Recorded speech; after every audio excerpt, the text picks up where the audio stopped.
the joy of the ride. The old master sat peacefully under the shade of a cherry tree, sipping his tea as he watched his students return from the village market. One by one, they arrived on their bicycles, baskets full of fruits, vegetables, and other goods. As each student dismounted, the master greeted them with a warm smile and a simple question. "Tell me, why do you ride your bicycle?" The first student laughed cheerfully and said, "Master, it carries all my groceries." "My back doesn't ache anymore." The master chuckled and nodded. "A smart choice. You'll keep your strength for many years to come." The second student stepped forward, a dreamy look in her eyes. "I ride because I love watching the world pass by," she said. "The trees swaying, the golden fields, the birds fluttering. It's all so alive and beautiful." The master's eyes twinkled. "Indeed," he said. "Open eyes, see wonders everywhere. Never stop looking at the world with that sense of awe." Then the third student spoke, his voice calm and steady. "For me, the ride is a form of meditation," he said. "As I pedal, I chant quietly. My thoughts settle, and my heart feels light." The master placed a hand on his shoulder. "A peaceful mind is a joyful mind. Keep riding inward as well as forward." The fourth student, thoughtful and soft-spoken, added, "Riding feels gentle to me, on the earth and on my soul. There's no noise, no smoke, no harm. Just me, the wind, and the path." The master's face lit up with approval. "Compassion begins with small acts. Every quiet journey you take is a gift to the world. Keep walking, or riding, that path of kindness." Finally, the fifth student approached, a puzzled look on his face.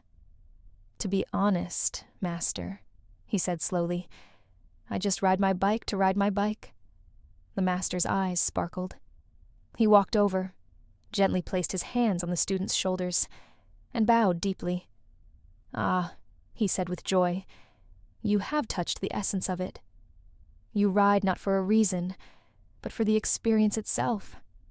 This is the true way, to live fully in the moment, to find joy in simply being." He looked at all of them with quiet pride and said, "Each of you rides for a reason: strength, beauty, peace, kindness, or joy. And each reason is a thread in the great tapestry of life. But remember, the journey itself is just as important as the destination." This story reminds us of a profound truth, that life is not just about reaching goals, ticking off tasks, or chasing outcomes. It's about being, fully, mindfully, and gratefully. Whether you find joy in movement, beauty in nature, clarity in your thoughts, peace in your actions, or simply in the act of doing something for its own sake, each experience, no matter how small, holds a lesson and a moment of joy. So today, take a breath, look around, feel the wind, hear the birds, savor a quiet cup of tea, or ride your metaphorical bicycle, just because it feels good. Because sometimes, the best reason to do something is no reason at all, except that it makes your soul smile. Vocabulary words from the story. Serenity. A state of being calm, peaceful, and untroubled. Example: sitting by the lake at sunset gave her a deep sense of serenity. 2. Gratitude. The quality of being thankful and appreciative. Example: he expressed his gratitude to the teacher for her guidance and patience. 3. Intention. A purpose or plan behind an action. Example: she painted every stroke with intention, making the artwork deeply personal. 4. Mindfulness. Being fully present and aware in the current moment. Example: mindfulness helped him enjoy his morning walk instead of rushing through it. 5. Harmony. a pleasing arrangement of parts, peaceful coexistence.